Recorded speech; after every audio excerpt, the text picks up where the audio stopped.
نبی پاک صلی اللہ تعالیٰ علیہ وسلم نے حج ایک فرمایا.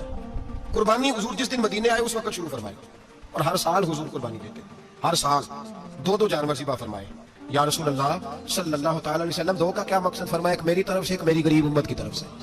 یا رسول اللہ صلی اللہ علیہ وسلم کس طرف سے فرمایا؟ ایک میری طرف سے, ایک میری امت کی طرف سے. کبھی فرمایا ایک میری طرف سے, ایک میرے اہل بیت اور میری امت کی طرف سے. دو جانور حضور نے ذبح فرمائے. اور پھر میرے حبیب پاک صلی اللہ تعالیٰ علیہ وسلم کے غلام مولا علی شیر خدا, ابن ماجہ کی روایت ہے, حضرت علی شیر خدا فرماتے ہیں کہ نبی پاک علیہ الصلوۃ والسلام دو جانور ذبح کرتے تھے. خود حضرت علی کی جب باری آئی تو انہوں نے بھی دو فرمائے. تو صحابہ نے پوچھا کہ علی دو کیوں, دو کس لیے؟ حضرت علی رضی اللہ تعالیٰ عنہ فرمانے لگے مجھے میرے حبیب نے وصیت فرمائی تھی کہ علی تو نے دو کرنے, ایک اپنی طرف سے کیا کرنا, ایک میری طرف سے کرنا. تو میں ایک اپنی طرف سے دیتا ہوں, ایک اپنے نبی پاک کی طرف سے دیتا ہوں صلی اللہ علیہ. دو جانور. آپ لوگوں نے سنی ہوئی ہے یہ بات کہ مہینہ کھانا نہیں پکتا تھا حضور کے گھر میں. حضرت عائشہ فرماتی ہیں 3 چاند اور 3 سورج اکٹھے کبھی نہیں دیکھے جب ساتھ روٹی بھی کھائی ہو. یعنی 3 دن مسلسل کبھی کھانا نہیں کھایا. قربانیاں کتنی دیں بولیے؟ حضرت علی شیر خدا کا مکان کوئی نہیں اپنا, کوئی گھر نہیں بنایا. مولا کائنات شیر خدا, میں نے یہ بات پھر دہرا رہا ہوں, پہلے بھی میں نے عرض کی تھی, پکا کرنے کے لیے دہرا رہا ہوں. حضرت علی کا کوئی کاروبار نہیں بظاہر. بی بی صاحبہ فرماتی ہیں کہ کئی ہفتے صرف سرکہ اور کھجوریں. قربانیاں کتنی اسی سارے صاحب لان ٹورے ہیں کہ ساڑھے تے لگ دی ہے کہ نہیں, پکا. اور پھر جب بات ہوتی ہے دینے کی تو ماحول اور ہوتا ہے, جب لینے کی باری ہوتی ہے تو ماحول اور ہوتا ہے. قربانی واجب ہے اس شخص پر جس کے پاس 52.5 تولے چاندی یا 7.5 تولے, لیکن میں 7.5 تولے والا فتویٰ نہیں دیتا, میں 52.5 تولے چاندی والا فتویٰ دیتا ہوں. اس لیے کہ 52.5 تولے چاندی تو شاید تولہ یا 1.5 تولہ سونے کے برابر ہی ہو جائے, ٹھیک ہے نا جی. تو 7.5 تولے سونا 50-60 ہزار روپیہ جس آدمی کے اکاؤنٹ میں موجود ہے وہ قربانی کرے. بلکہ امام شافعی رحمۃ اللہ علیہ فرمایا کرتے تھے جس نے 3 کمروں کو تالا لگایا ہوا وہ 3 کمرے فارغ ہیں, اس کے کسی کام کے نہیں, ان کی قیمت کا حساب لگائے. اور چھت پہ سٹور بنا دیا, کوئی مطلب نہیں اس کا, اور جو ویسے رکھے ہوئے ہیں کوئی معنی ہی نہیں کمرے کا. فرماتے تھے حساب لگائے, قربانی کرے. رب کریم کی بارگاہ میں دینے کا جب معاملہ آیا تو گول کر گیا کام. میرے رسول کائنات سرور عالم صلی اللہ علیہ وسلم کا جب اپنے لیے چیزیں استعمال کرنے کا ماحول ہے تو محبوب پاک علیہ الصلوۃ والسلام نے مہینہ روٹی نہیں پکائی. یہاں جو آدمی ہر جمعرات کو 4 کلو بکرے کا گوشت پکاتا ہے اور ہر تیسرے دن مرغی کا گوشت لاتا ہے, وہ قربانی کی باری آتی ہے تو کہتا ہے میرے پہ لگتی نہیں. وہ ٹھیک ہے ابا جی لے آئے, ابا جی کی طرف سے قربانی, اس دفعہ ابا جی کی, اگلی دفعہ اماں جی کی, اس سے اگلی دفعہ دادی جی کی. او خدا کے بندو, جس آدمی کے پاس پیسے ہیں پہلے اپنی قربانی واجب ہے. میری بات کی سمجھ آ رہی ہے عزیزوں کو؟ جو آدمی صاحب استطاعت ہے پہلے کس کی قربانی کرے گا؟ وہ کمائی کرتا ہے, اس کے اپنے اکاؤنٹ میں تنخواہ آتی ہے, ابا جی کے اکاؤنٹ میں نہیں آتی. اس نے اپنا بینک بیلنس چوری بھی رکھا ہوا ابا جی سے. پہلے اپنی قربانی کرے, اگر اس کو شوق ہے, دل کرتا ہے تو ایک اور خریدے, پھر ابا جی کی طرف سے کرے.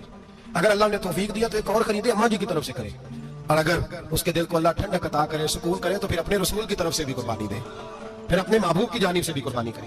نبی پاک صلی اللہ تعالیٰ علیہ وسلم نے ہر سال 2 قربانیاں دی, 10 سال. کل کتنی ہوگی 10 سالوں میں بولیے؟